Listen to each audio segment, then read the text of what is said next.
Hi, this is Ken of Photos by Ken Go. Let's talk about photography for 5 minutes. Ken Go for 5. So for my first vlog, let's get into the most asked question when someone wants to become a professional photographer. How much should I charge? So let's remember, pricing not only determines your value, but also the market segment you belong to. So almost each segment has some sort of a price bracket.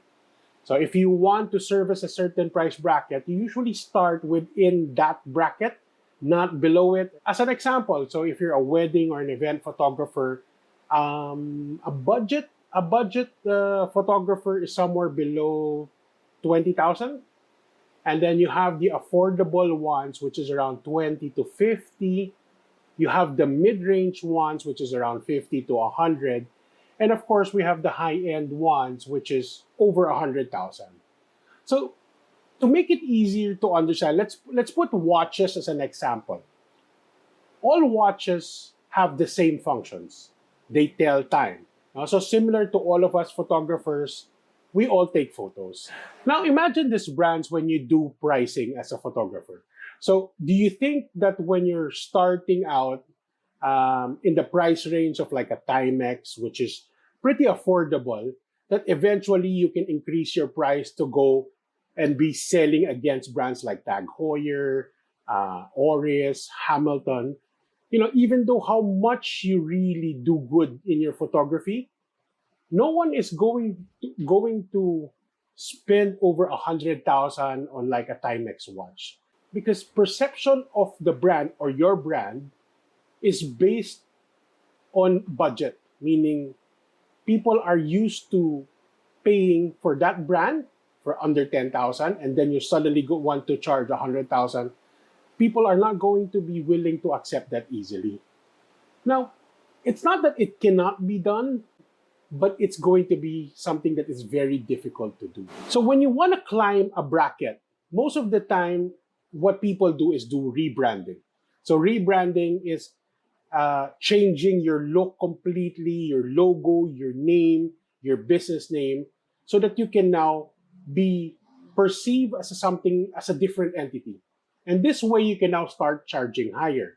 So that's why when someone is just starting out and they want to start out in that affordable or in the budget bracket, I suggest starting out operating under a studio name instead of using your name. So you can do, like in my case, I have a studio name called Dynamic Range, that if I want to brand myself higher next time, I use what I use now, which is Photos by Kengo.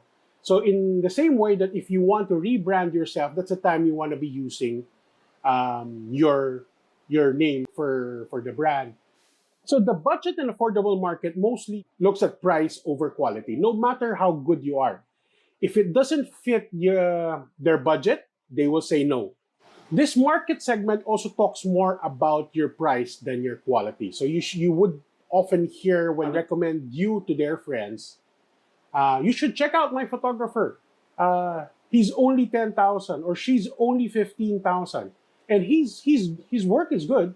So you can see that they're actually going to promote your price, and your quality is just secondary.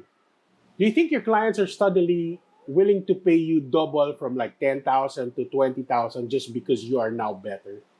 That's highly unlikely, especially for this market segment. Huh? Now, if you plan to add like 20% every year, imagine it will probably take you 4 to 5 years to get you from 10,000 to 20,000. By the time your style of work is probably not as relevant anymore, and you're now working and going against more younger photographers. So, not really an ideal situation. It's not really bad to stay within that market segment. No, if you see Timex being a successful brand selling budget priced watches, and that's how things work, there is always going to be a good business in every market segment. So when people come to me complaining about, hey Ken, did you hear about this new photographers? They're charging so cheap. I always have the same reply. Their pricing doesn't affect me directly, and neither should it affect you. they are targeting a different market segment from your market segment. So it's totally a different field.